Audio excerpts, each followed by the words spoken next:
There is something comforting about being alone. No voices, no footsteps, no one watching you. But imagine the moment that comfort disappears. You're sitting in an empty house, and hear someone walking upstairs. You're stranded beside a forest, and notice a figure standing between the trees. Or you're working alone inside an abandoned building, when a security camera shows someone following you. The terrifying part isn't knowing that you're alone, it's discovering that you aren't. Tonight, we're looking at 3 fictional horror stories about people who thought they were completely alone, until they discovered something they were never supposed to find. And the final story has a discovery that makes being alone seem like the safest part of the night. Ethan had always preferred empty houses. He liked the silence, so when his uncle offered him an old country house to stay in for a few nights, Ethan didn't hesitate. The house was isolated at the end of a narrow road, surrounded by fields and several miles of forest. There were no neighbors nearby, no traffic, no streetlights. Just the house, the darkness, and the sound of wind moving through the trees. Ethan arrived shortly before sunset. His uncle gave him one warning before leaving. Don't bother with the upstairs bedroom. Ethan laughed. Why? His uncle hesitated. Old floorboards. The room isn't safe. That was all he said. A few minutes later, he drove away. Ethan watched the headlights disappear down the road. Then the house became completely silent. For the first few hours, everything was normal. Ethan cooked dinner, watched television, checked his phone. Around midnight, he turned everything off and went to bed. That's when he heard it. Step. He opened his eyes. Another sound. Step. Then another. Step. Someone was walking upstairs. Ethan sat up slowly. He stared at the ceiling. The footsteps continued. Slow, heavy, deliberate. He immediately remembered his uncle's warning. But there was something wrong. The house only had one staircase, and Ethan had locked the front door himself. He checked his phone. 12:47 a.m. He waited. The footsteps stopped. Silence returned. Ethan eventually convinced himself that the old house was settling. He lay back down. Then, step. This time, the sound came directly above his bedroom.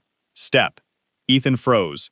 The footsteps moved across the ceiling, then stopped, right above his head. He whispered to himself, "It's the house." But the next sound destroyed that explanation. Knock. Something tapped 3 times on the floor above him. Ethan grabbed his flashlight. He walked into the hallway. The staircase was directly ahead. He switched on the light. Nothing. He slowly climbed the stairs. Every step creaked beneath his weight. At the top was a narrow hallway. 4 doors. 3 were open. 1 was closed. The closed door belonged to the upstairs bedroom. Ethan stood in front of it. He reached for the handle, then stopped. From behind the door came a quiet sound. Breathing. Ethan backed away. The breathing became louder.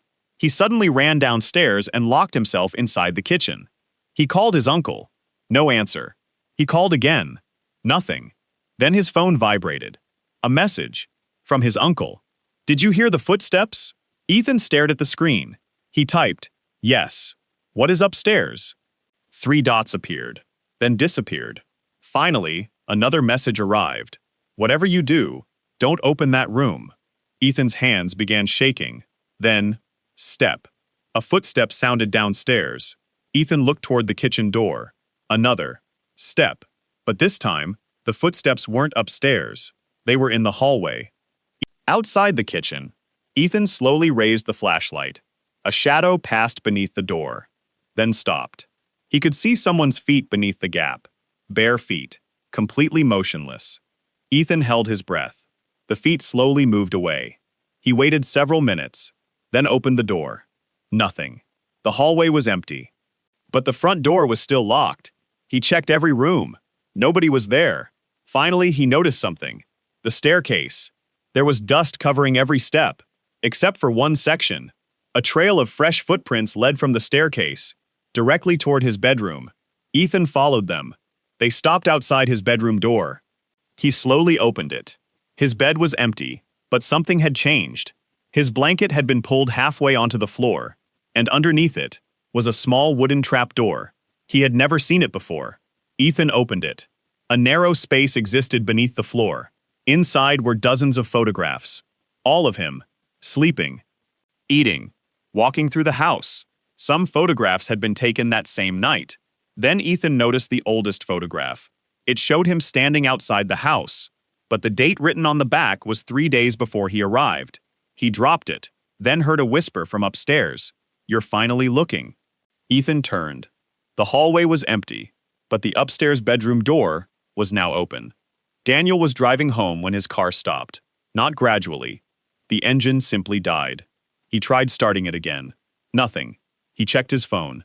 No signal. The road was surrounded by dense forest.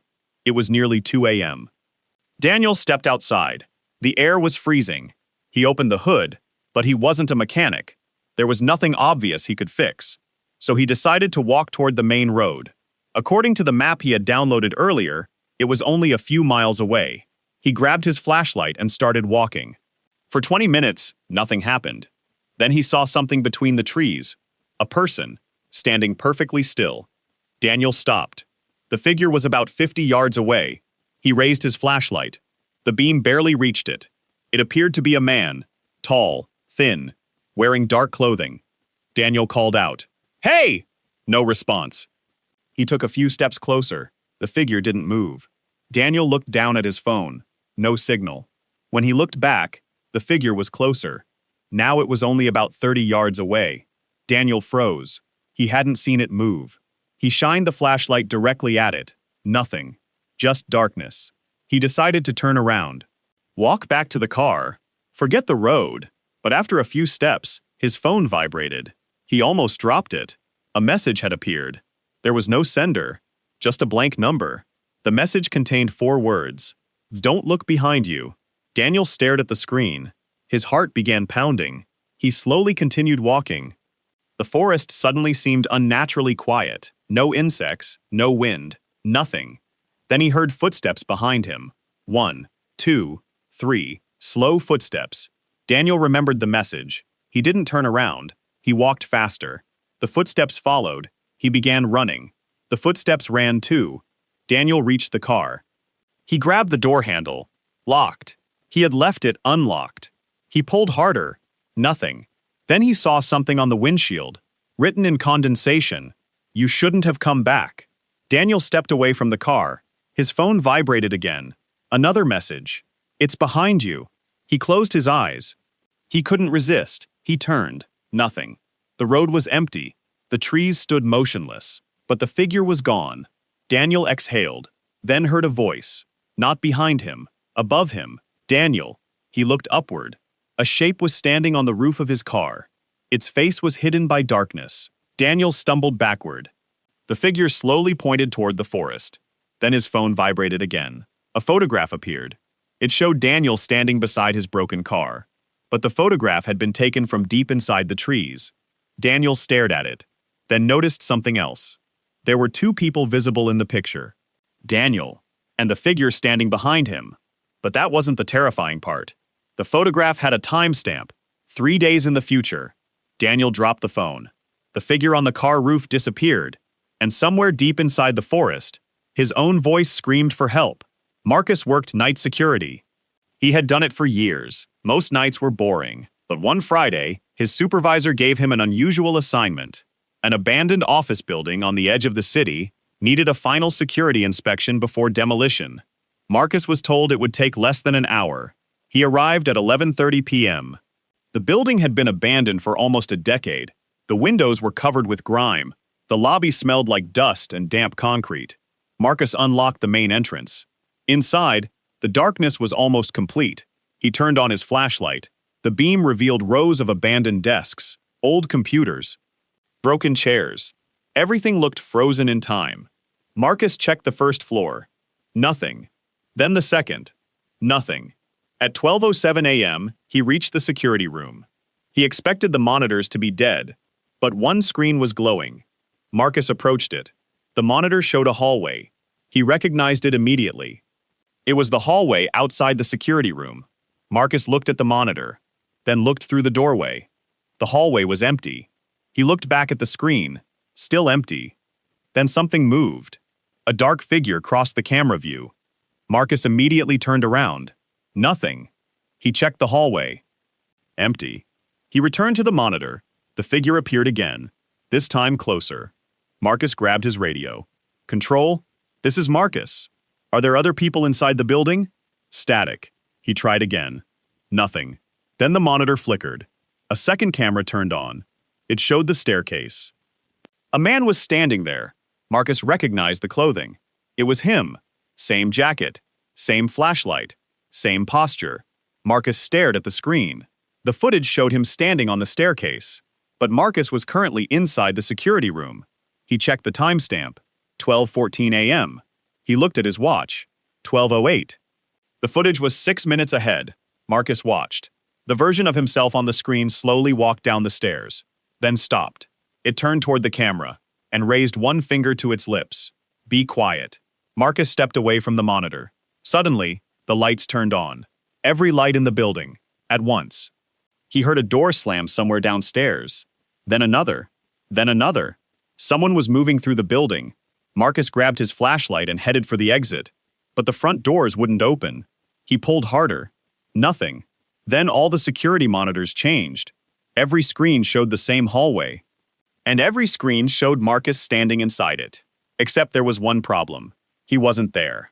The figure on the screen slowly turned toward the camera, then began walking toward it.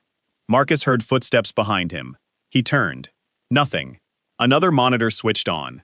It showed the room he was standing in. From a camera mounted above the ceiling, Marcus looked up. There was no camera. Then he noticed a door behind a filing cabinet. He moved the cabinet. A hidden doorway appeared.